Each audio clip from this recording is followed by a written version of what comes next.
और सिरसा वासियों को रेल मंत्रालय ने एक बड़ी सौगात दी है। सिरसा में अब गोरखधाम एक्सप्रेस का विस्तार हुआ है।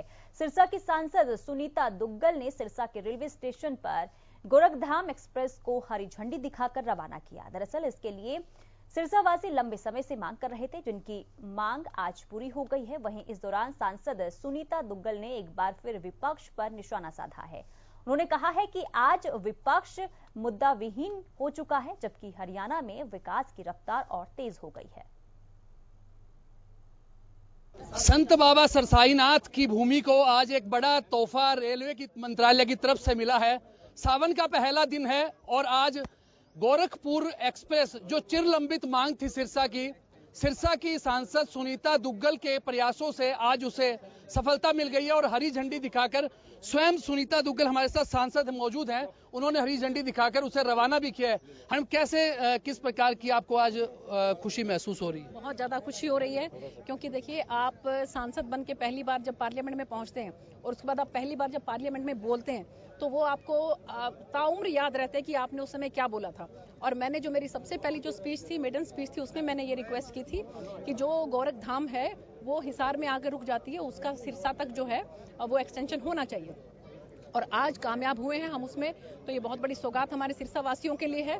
और आप ये देखिए कि ये अब हिसार से सिरसा से होते हुए बठिंडा तक जाएगी और फिर वापसी में बठिंडा से ये हिसार से सिरसा से हिसार जाकर और रोहतक होते हुए फिर दिल्ली होकर फिर उसके आगे लखनऊ और कानपुर और गोंडा होते हुए गोरखपुर पहुंचेगी। तो सरसाई नाथ की जो धरती है वो नाथ की धरती गोरखपुर धाम से, जो गोरखनाथ जी हैं वहां की धरती से जुड़ गई है। तो मैं सबको श्रावण के पहले दिन बहुत बहुत मुबारकबाद और शुभकामनाएं देती हूँ। अभी 1 महीना हुआ है, पहले भी आपने एक पैसेंजर को यहाँ से रवाना किया था, दूसरा ये मिला है।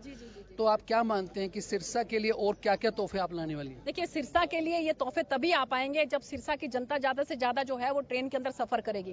क्योंकि जैसा मुझे आज अधिकारियों से पता लगा है, ये ट्रेन जो है पहले 4थे नंबर पे थी और अब ये डिग्रेड होकर 5वें नंबर पे आ गई, क्योंकि यहाँ की जनता जो है ज्यादा ट्रेन में सफर नहीं करती। तो अब हमने इतनी यहाँ पर ट्रेन की सुविधाएं दी हैं, चाहे आप पैसेंजर ट्रेन की बात करें, चाहे आप त्रिपुर सुंदरी की बात करें, चाहे आप गोरखधाम की बात करें। तो मुझे लगता है कि आप ज्यादा से ज्यादा सिरसा वासियों को ट्रेन के अंदर सफर करना चाहिए, ताकि हमारा इसका ग्रेड जो है वो बढ़े और इसके साथ साथ हम और ज्यादा सुविधाएं यहाँ पर ला सकें। इलेक्ट्रिक जो लाइन का काम अभी तक पूरा नहीं हो पाया, जिस वजह से काफी दिक्कतें होती है, तो क्या माना जाए कब तक? देखिए, ये जो गोरखधाम ट्रेन है ये इलेक्ट्रिक ट्रेन है और इस तरह से जब इलेक्ट्रिक ट्रेन की आवाजाही बढ़ेगी तो उसके साथ साथ बाकी सब काम भी होंगे।